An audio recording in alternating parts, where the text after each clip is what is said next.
Good morning. This is Omni View, Episode 8, Balanced News Perspectives. Today is March 7th, 2026. We'll cover what happened, how different viewpoints frame it, so you can decide for yourself.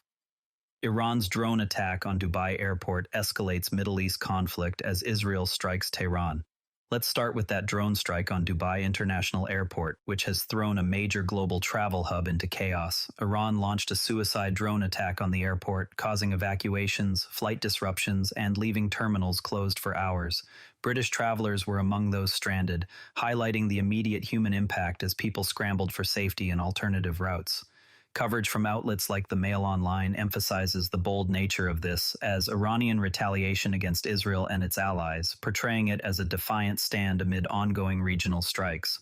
On the other hand, international reports, including those weaving in Gulf state concerns, criticize it as reckless escalation that endangers civilians and tests alliances, with some warning of a slide toward broader war involving superpowers.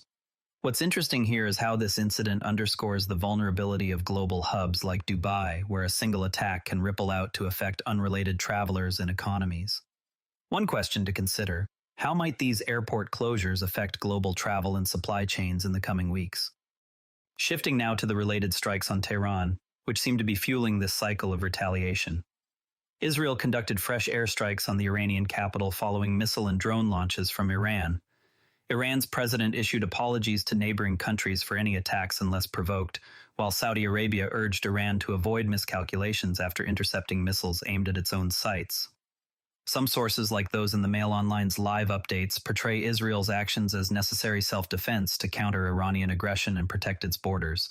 Meanwhile, broader coverage from The Guardian highlights Iran's apologies as a potential de-escalation signal amid civilian casualties, framing the conflict as a long-standing cycle of enmity that risks pulling in more nations.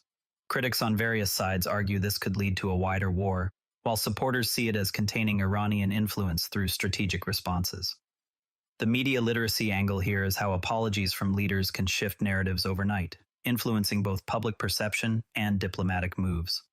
A thoughtful question: could this affect global oil prices or energy security, especially with tensions in key production areas? Meanwhile, closer to the heart of the conflict, air raid sirens have been sounding in Jerusalem, adding to the sense of immediacy for civilians. Sirens blared across the city with at least 3 explosions reported, part of multiple alerts throughout Israel in the past day.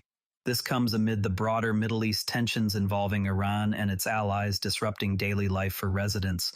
Reports from France 24 describe the fear and disruption, framing the sirens as evidence of Iran's extended reach while also highlighting the effectiveness of Israeli defenses in intercepting threats. International outlets connect this to the attacks on Tehran, portraying Israel as both a victim of aggression and an aggressor in a multi-front conflict, with some emphasizing calls for ceasefires to address the human toll. Others focus on military resilience, suggesting this could escalate into a larger war, drawing in regional players. What's notable is how repeated incidents like this blend into the daily rhythm for those living there, yet they carry profound psychological weight. One question worth asking: how do these repeated alerts impact civilian mental health over the long term? Next, let's look at the strikes extending into Lebanon, where the conflict is causing significant displacement. Israeli airstrikes killed at least 16 people in the eastern Lebanese town of Nabi Chit and have led to over 300,000 displacements in southern Lebanon. The strikes targeted areas linked to Hezbollah amid ongoing cross-border fighting, with evacuation warnings issued before heavy bombardments in multiple regions. Coverage from France 24 presents these as precise operations against Hezbollah strongholds to neutralize threats, with some viewing them as essential for Israeli security.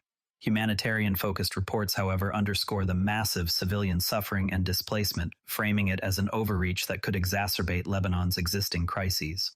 International perspectives note Hezbollah's Iran-backed ties, debating whether this war expansion might draw in global powers or lead to negotiations, while critics warn of a potential full-scale humanitarian disaster. It's curious how the Iran connection ties this into the larger regional picture, potentially shifting alliances. A key question: could this prompt international aid or intervention to support those fleeing the violence? Speaking of broader involvement, there's growing talk of global alliances forming amid fears of a wider conflict. Military experts are warning of heightened risks of a global war as nations align in the Iran-Israel tensions, with governments choosing sides, some backing the US, others supporting Iran. Russia is reportedly sharing intelligence with Tehran to aid its defenses, adding another layer to the geopolitical chessboard.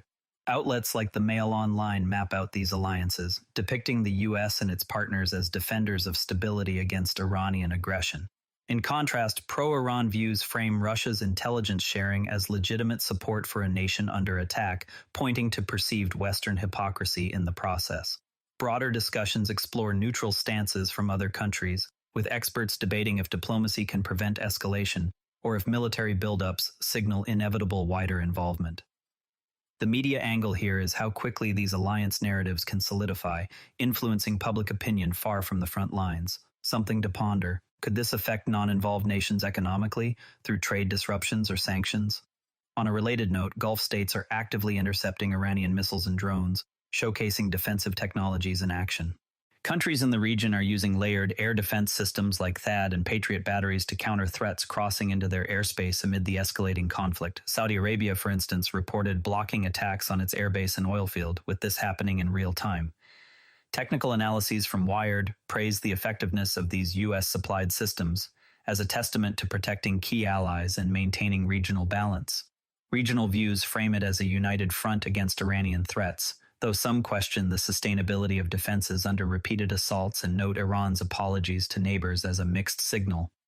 Coverage also blends narratives of defensive success with concerns that failed interceptions could lead to unintended escalations or civilian harm. What's fascinating is how technology is tipping the scales in modern warfare, potentially changing how conflicts play out. A question to consider: how do these systems impact the balance of power in the region? Finally, amid these tensions, U.S. military movements are ramping up, with bombers arriving in the UK. Additional U.S. bombers, capable of carrying cruise missiles, have landed at a UK airbase as part of a promised surge in attacks against Iran. This signals increased military involvement in the Middle East conflict, bolstering support for allies like Israel. Some outlets, including the Mail Online, frame this as a strong show of U.S. commitment to deterrence, enhancing readiness against threats. Critics, however, see it as a provocative escalation that could draw host countries like the UK deeper into the fray, raising concerns about international fallout. Discussions also touch on the strategic power of these aircraft, weighing military advantages against the risks of broader entanglement. It's worth noting how such deployments can shift public opinion in involved nations, sometimes unexpectedly. One thoughtful question: might this influence public opinion on involvement in the conflict? Before we go, tomorrow, watch for updates on the Strait of Hormuz traffic, as any changes could signal shifts in oil supply and global energy prices.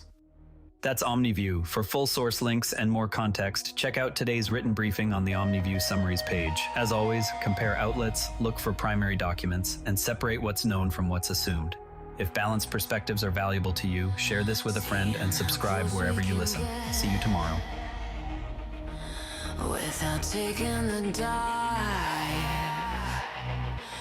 we went on vacation. We had a nice time. My doomsday